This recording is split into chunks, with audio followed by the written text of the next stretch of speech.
Gatecrasher is somebody who would like to attend a exclusive party or an exclusive meeting, but they don't have an invitation. So they sneak in. Somehow they come in the back door, they get into some devious means, and they can enjoy the benefits of this party without having an invitation. And what got me started on this was something that Joy was reading the other day out of the little book by Ellen White, Christ's Object Lessons. She was talking about a feast that a king held, the story that John read this morning, a parable that Jesus told. He actually told a couple of parables that had a similar theme to them. One was the king, one was just a local individual who held a feast. And I'm going to use parts of both of these as they both have the same theme involved.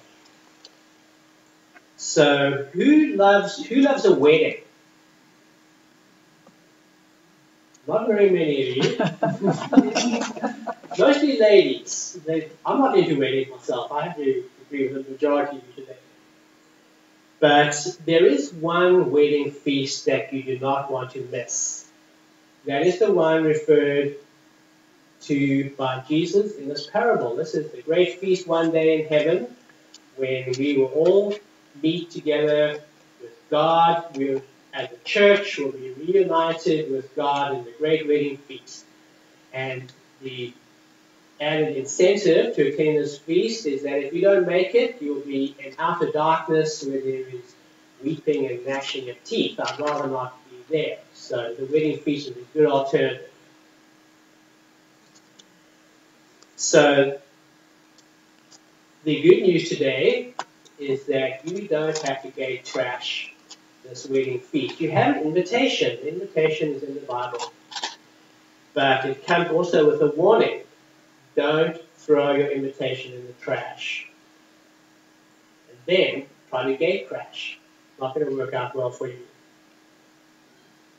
Jesus told many truths in parables. These stories were more interesting to listen to, but they carry the spiritual truth behind them. And this spiritual truth was something that people could think about later on and maybe try to internalize. The story today involving the king who held a great feast, a wedding feast for his son. And so the king here is obviously referred to as God the Father, the Son is Jesus Christ, and the wedding feast is his church, being reunited with God, restored to that Eden ideal one day in heaven.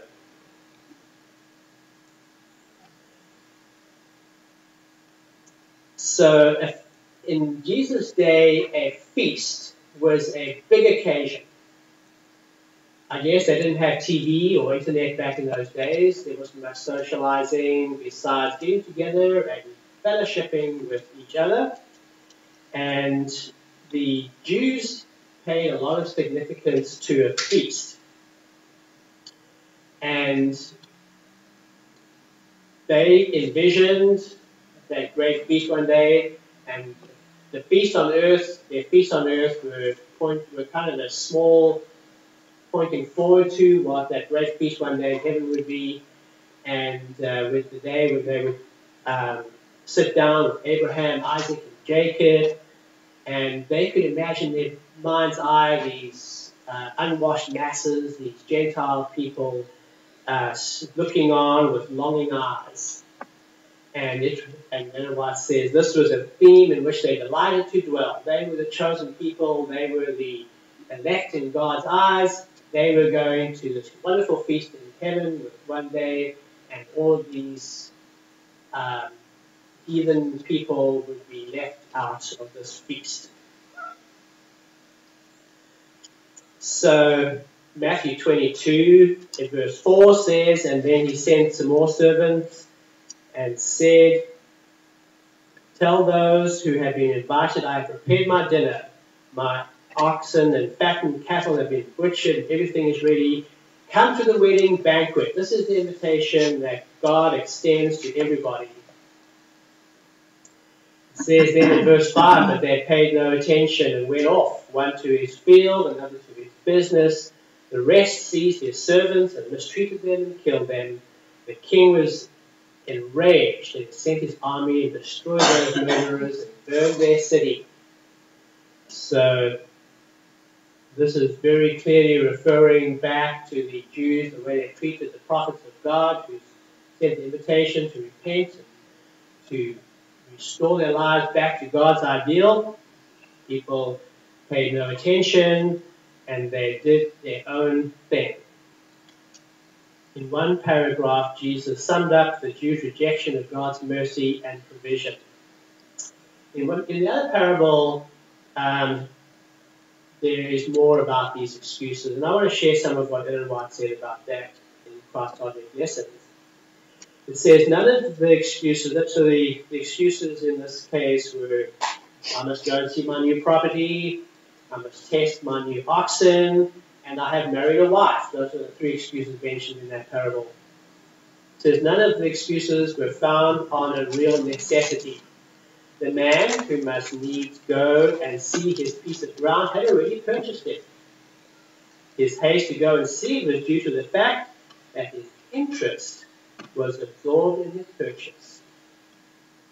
Something for us to think about. Where is your interest? The oxen too had been bought. The proving of them was only to satisfy the interest of the buyer. The third excuse had no more semblance of reason. The fact that the intended guest had married a wife need not have prevented his presence at the feast.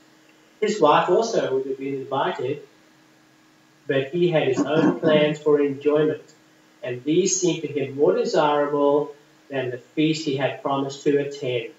He had learned to find pleasure in other society than that of the host. He did not ask to be excused, but he did not even make a pretense of courtesy in his refusal. He just said, I cannot is only a veil for the real truth. I do not care to come. So this is a warning for you and I. We need to be careful where our priorities are. Are we seeking pleasure? Are we looking for things that tickle our fancies? Are we chasing after some of the prestige in life? Are we looking for things that interest us and neglecting the things which are far more important, the things which will endure for eternal life? All the excuses betray a preoccupied mind. To these intended guests, other interests had become all absorbing. The invitation they had pledged themselves to, they had said they were coming, was put aside, and the generous friend was insulted by their indifference. Jesus calls us, you and I, follow me, be my disciple, turn from your preoccupation with the demands of this life, and get your priorities straight. The heart that is absorbed in earthly affections cannot be given up to God. Those who listened to his words knew they had slighted the invitation of mercy. To them, worldly possessions, riches, and pleasures were all absorbing. With one consent, they had made excuse. From Matthew 24:37 through 39, the Bible declares that in the last days men will be absorbed by worldly pursuits and pleasure and money getting. They will be blind to eternal realities. Christ says, as the days of Noah were, so shall also the coming of the Son of Man be. For as the days that were before the flood, they were eating and drinking, marrying, giving in marriage, until the day that Noah entered the ark, and knew not until the flood came and took them all away. So shall also the Son of the coming of Man be.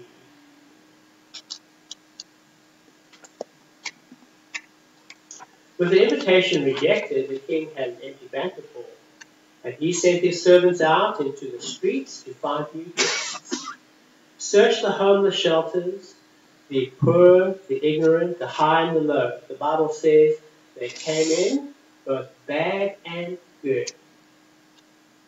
Christ Object Lesson says the gospel invitation was to be given to all the world. That happens to be you and I. Neither of you and I were born Jews, but these people, there's the highways, the byways. Those people are you and I, the Gentiles in this world.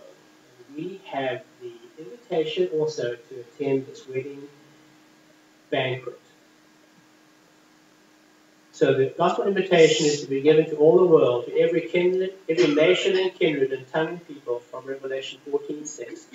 The last message of warning and mercy is to lighten the whole earth and its glory. It is to reach all classes of men, rich and poor, high and low. Go out into the highways and hedges, Christ said, and compel them to come in, that my house may be filled.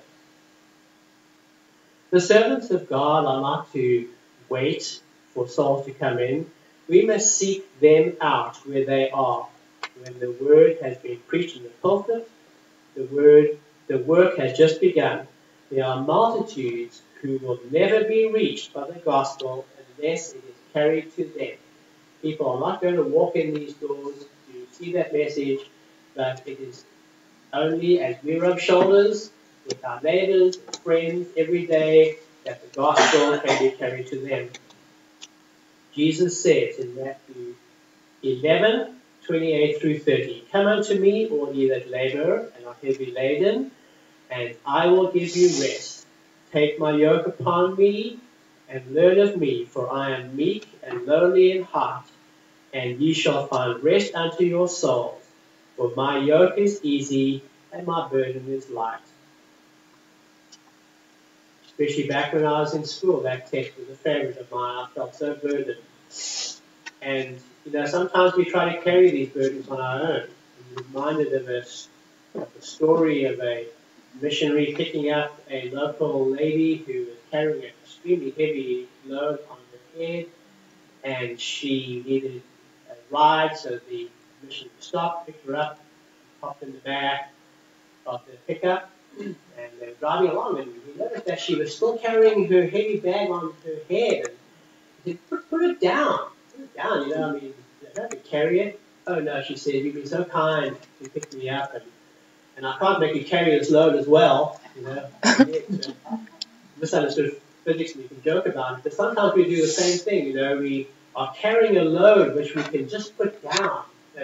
Christ has made all of the requirements for us to give up this burden that we carry and just rest and just receive.